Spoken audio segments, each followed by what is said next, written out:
यह हमेशा एक ही तरह से शुरू होता है। वह आपको देखती है, आप कौन हैं, इसलिए नहीं, बल्कि इसलिए कि वह मानती है कि आप क्या बन सकते हैं। आपने उसकी निगाहों में इसे महसूस किया है ना? वह झिलमिलाहट, क्या यह प्रशंसा है या यह महत्वाकांक्षा है? आपको लगता है कि आपको देखा जा रहा है, लेकिन ऐसा नहीं है। आपका मूल्यांकन किया जा रहा है, जांच की जा रही है।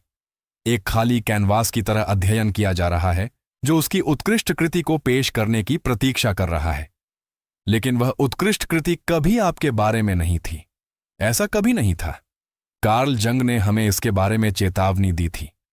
कोमल प्रोत्साहन के साथ नहीं, बल्कि एक ऐसे व्यक्ति की नैदानिक तीक्ष्णता के साथ जिसने अपना जीवन मानव आत्मा का विच्छेदन करने में बिताया। उन्होंने अपना जीवन अचेतन की खोज के लिए समर्पित कर दिया, हमारी जागरूकता के नीचे काम करने वाले मानस के उस छिपे हुए क्षेत्र को। और महिलाओं के बारे में उन्होंने जो खोजा वह परेशान करने वाला था। उन्होंने पाया कि महिलाएं अक्सर पुरुषों से प्यार नहीं करती, वे पुरुषों के विचार के लिए गिरती हैं। एक कल्पना, एक प्रक्षेपण, और सबसे परेशान करने वाली बात, अधिकांश को पता भी नहीं होता कि वे ऐसा कर रही हैं। आपको लगता है कि वह आपको चुन रही है, लेकिन सच तो यह है कि वह आपकी कल्पना में गढ़ी गई एक मनोवैज्ञानिक छवि चुन रही है। एक मनोवैज्ञानिक चरित्र जिसे बचपन से ही वह मूक नाटक की पटकथा लिख रही है। और जब आप दृश्य में फिट होना बंद कर देते हैं, वह कहानी नहीं बल्कि अभिनेता को बदल देती है। जंग ने इस प्रक्षेपण को एनिमस कहा है, वह आंतरिक मर्दाना छवि जो हर महिला के भीतर रहती है। जब वह एनिमस अपरिष्कृत, अनियंत्रित, अपरिपक्व होता है तो वह अत्याचारी बन जाता है। यह अदृश्य शक्ति बन जाती है जो महिलाओं को लापरवाह पुरुषों की ओर ले जाती है और उन्हें स्थिर पुरुषों से दूर कर देती है। यह बिना कारण के बहस, बिना बुद्धि के नियंत्रण और बिना जवाबदेही के निर्णय को जन्म देती है।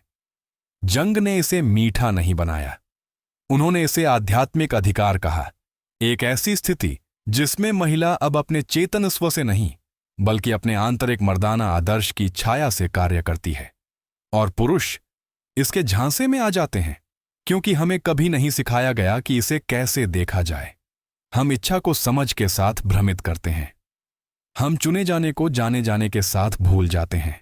हम उसे कहते हुए सुनते हैं, तुम अलग हो, और हम उस पर विश्वास करते हैं, जबकि वास्तव में हम सिर्फ एक और अभिनेता हैं जो उस भूमिका में संवाद पढ़ रहे हैं जिसे उसने हमसे मिलने से बहुत पहले लिखा था। और जब भ्रम टूटता है, जब मुखौटा खिसकता है, तो आप चकित रह जाते हैं, आहत होते हैं, अपमानित होते हैं, आश्चर्य करते हैं कि आपने कहां गलती की। लेकिन आपने कुछ भी गलत नहीं किया, आपने बस उस भूमिका को विश्वसनीय ढंग से निभाना बंद कर दिया। जंग का मानना था कि इस मनोवैज्ञानिक रंगमंच से बचने का एकमात्र तरीका व्यक्तित्व है, अपने भीतर संपूर्ण, जमीनी और वास्तविक बनने की निरंतर प्रक्रिया। और यहां एक कठोर सच्चाई है, ज्यादातर पुरुष कभी उस यात्रा की शुरुआत नहीं करते। हम स्वीकृति पाने, मान्यता पाने, स्त्री की नजर से अपने मूल्य को परिभाषित करने के लिए तैयार हैं। जब तक हम ऐसा करते हैं, हम उसी चक्र में फंसे रहते हैं। जैसे ही दर्शक ऊब जाते हैं, हम बदल जाते हैं। व्यक्तित्व ग्लैमरस नहीं है, यह कोई प्रेरक साउंड बाइट नहीं है, यह क्रूर है। यह आपको खुद के उन हिस्सों का सामना करने के लिए मजबूर करता है जिन्हें आपने दबा रखा है। कमजोरी, शर्म, घाव। यह मांग करता है कि आप महिलाओं को आपको देखने में विफल होने के लिए दोषी ठहराना बंद करें और इसके बजाय खुद को वास्तव में देखना शुरू करें। क्योंकि जंग ने वह समझा जो कई पुरुष कभी नहीं समझ पाते। आप चुने जाने से पुरुष नहीं बनते, आप खुद को चुनकर पुरुष बनते हैं। आपका मूल्य स्नेह से अर्जित नहीं होता, यह अकेलेपन से अर्जित होता है, दृढ़, सजग और जवाबदेह होकर। एक आदमी जो अपने अचेतन से जूझ रहा है, वह कल्पना से बहक नहीं सकता। वह किसी और के सपने की कठपुतली बनना बंद कर देता है, वह अपने जीवन का लेखक बन जाता है। जंग ने देखा कि आधुनिक पुरुषों की त्रासदी अस्वीकृति नहीं है, यह स्वेच्छा से खुद को विकृत करना है, खुद को किसी भी सांचे में ढालना जो हमें लगता है कि स्वीकृति अर्जित करेगा। आप इसे प्यार कहते हैं, उन्होंने इसे आत्मविश्वासघात कहा, क्योंकि एक आदमी जो अपने मानसिक विकास की उपेक्षा करता है वह उन महिलाओं के प्रक्षेपणों का सेवक बन जाता है जो अपनी आंतरिक उथल पुथल को भी नहीं समझती हैं। आप पुरुष होना बंद कर देते हैं। आप मुखौटे बन जाते हैं, मुस्कुराते हुए, सहमत होते हुए, प्रदर्शन करते हुए, जब तक आप भूल नहीं जाते कि मुखौटे के चिपके रहने से पहले आप कौन थे। और महिलाएं, वे इसे महसूस करती हैं। जितना आप सोच सकते हैं उसे कहीं ज्यादा गहराई से।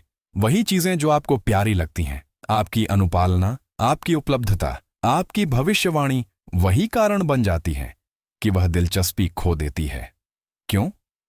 क्योंकि जंग ने सिखाया कि स्त्रीत्व सुरक्षा की ओर आकर्षित नहीं होती, यह रहस्य की ओर आकर्षित होती है, अज्ञात की ओर, उस पुरुष की ओर जिसे पूरी तरह से वश में या परिभाषित नहीं किया जा सकता। जिस क्षण आप खुद को रहस्य से मुक्त कर लेते हैं, जब आप खुद को बिना किसी सीमा, बिना किसी रीढ़, बिना किसी पवित्र सीमाओं के पेश करते हैं, तो आप प्यारे नहीं बन जाते, आप भूलने योग्य बन जाते हैं, प्रतिस्थापित किए जाने योग्य। और यहां जाल है। आप झूठ से ज्यादा अकेलेपन से डरते हैं। आप अपनी आत्मा को खोने से बेहतर उसे खोना पसंद करेंगे। आप अपने मंच पर अकेले होने के जोखिम से ज्यादा भूमिका में रहना पसंद करेंगे। लेकिन जंग ने यह स्पष्ट कर दिया, जब तक कोई व्यक्ति उस अकेलेपन को नहीं अपनाता, वह कभी आजादी नहीं पा सकता। उन्होंने लिखा कि व्यक्तित्व एक प्रतीकात्मक मृत्यु की मांग करता है, आपके झूठे स्व की मृत्यु, ताकि आखिरकार कुछ वास्तविक जन्म ले सके। फिर भी कोई आपको यह नहीं बताता कि वह जन्म कितना अकेलापन भरा होता है। आप भ्रमों को देखना शुरू कर देते हैं, मुखौटों को, कहानियों को। आप इसे बोलने की कोशिश करते हैं और वे हंसते हैं, आपको ठंडा, अभिमानी, अलग थलग कहते हैं। लेकिन आप समस्या नहीं हैं, आप दर्पण हैं, और लोग दर्पण को तुच्छ समझते हैं जब यह उन सच्चाइयों को उजागर करता है जिनका सामना करने के लिए वे तैयार नहीं हैं। जंग ने इसे अनगिनत रोगियों में देखा, छाया का सामना करने का उनका डर, स्वयं के वे छिपे हुए, नकारे गए पहलू। और महिलाएं, बहुत सी ऐसी संस्कृतियों में पली बढ़ी हैं जो टाल मटोल को पुरस्कृत करती हैं। उन्हें बताया जाता है कि वे जैसी हैं वैसी ही पूरी हैं, भावनात्मक, सहज, शुद्ध। लेकिन जंग ने इसे नहीं खरीदा। उन्होंने चेतावनी दी कि महिलाओं के लिए सबसे बड़ा खतरा अचेतन दुश्मनी है, झूठी बुद्धि, झूठी निश्चितता और झूठी श्रेष्ठता की आवाज। जब तक वह उस आंतरिक मर्दाना छवि का सामना नहीं करती और उसे एकीकृत नहीं करती, वह इसकी कैदी बन जाती है और हर उस आदमी पर इसे थोपती है जिससे वह मिलती है, उस आंतरिक युद्ध के लिए उसे जिम्मेदार ठहराती है जिसे वह लड़ने से इनकार करती है। और यहां आप हैं, यह सोचकर कि आप उसके उद्धारकर्ता होंगे, कि अगर आप उससे बहुत प्यार करते हैं, लंबे समय तक वफादार रहते हैं, काफी प्रभावशाली प्रदर्शन करते हैं, तो वह आखिरकार आपको देखेगी। लेकिन प्रक्षेपण उस तरह से काम नहीं करता है। जंग ने कहा कि प्रक्षेपण एक चोर है, यह सत्य को चुराता है और इसे भ्रम से बदल देता है। जब तक पुरुष और महिला दोनों जादू से नहीं जागते, वे फंसे रहेंगे, छाया के साथ नृत्य करने के दर्द के लिए एक दूसरे को दोषी ठहराते रहेंगे। और यहां सबसे क्रूर मोड़ है, वह महिला जो कभी आपको अपने उद्धारकर्ता के रूप में प्यार करती थी, एक दिन आपसे घृणा करेगी, आप जो हैं उसके लिए नहीं, बल्कि वह बनने में विफल होने के लिए जो उसने कल्पना की थी। वह आपकी खामियों के लिए नहीं, बल्कि उस मूक मिथक पर खरा न उतरने के लिए आपसे नाराज होगी, जिसके बारे में उसने आपको कभी नहीं बताया था कि वह उस पर विश्वास करती है। आपने कभी उसे धोखा नहीं दिया, आप बस वह कल्पना नहीं थे जो उसने बनाई थी। जंग ने एक बार कहा था, लोग अपनी आत्मा का सामना करने से बचने के लिए कुछ भी करेंगे, चाहे वह कितना भी बेतुका क्यों ना हो। और यह रोमांस से ज्यादा कहीं और स्पष्ट नहीं है। दो लोग टकराते हैं, पूरे प्राणी के रूप में नहीं, बल्कि चलते फिरते प्रक्षेपण के रूप में, अधूरी जरूरतों, बचपन के घावों, अधूरी इच्छाओं से ग्रस्त। आप इसे प्यार कहते हैं, जंग ने इसे कब्जा कहा। और एक जादू के प्रभाव में आए व्यक्ति की तरह आप बार बार जाल में फंसते हैं, उम्मीद करते हैं कि इस बार कुछ अलग होगा, लेकिन ऐसा नहीं होगा। तब तक नहीं जब तक आप सबसे भयानक सवाल नहीं पूछते जिसका सामना एक आदमी कर सकता है। क्या होगा अगर मैं इस पैटर्न के लिए जिम्मेदार हूं? आप उंगलियां उठाना चाहते हैं, यह कहना कि वह चालाक है, अवास्तविक। लेकिन जंग आपकी आंखों में देखकर पूछेगा, आपने उसे पहले स्थान पर क्यों चुनने दिया? क्योंकि जिस आदमी ने अपनी आंतरिक स्त्री का सामना नहीं किया है, वह हमेशा उसके गुलाम रहेगा। आप पीड़ित नहीं हैं, आप स्वयं सेवक हैं। आपने पोशाक चुनी, आपने स्क्रिप्ट पर सहमति जताई, क्योंकि अपने खुद के शून्य का सामना करना उसके सपने में भूमिका निभाने से कहीं ज्यादा डरावना लगा। और यहीं से ज्यादातर पुरुष दूर चले जाते हैं, क्योंकि यहीं पर आराम खत्म होता है और सच्चाई शुरू होती है। जंग ने हमें जल्दी से कोई उपाय नहीं बताया। उन्होंने हमें एक पवित्र बोझ सौंपा, भीतर की यात्रा, अपने अस्तित्व की शांति में अकेले बैठने का काम, जब तक कि भ्रम टूटने न लगे, जब तक कि आपके दिमाग में यह आवाज न आ जाए कि तुम उसके बिना कुछ नहीं हो, मरना शुरू न हो जाए। और वह आवाज, ये वापस लड़ेगी, ये भीख मांगेगी, ये चिल्लाएगी कि तुम्हें उसकी जरूरत है, कि कोई भी आदमी उसके स्नेह के बिना नहीं रह सकता। लेकिन जंग का काम कुछ ज्यादा ही क्रांतिकारी बात कहता है।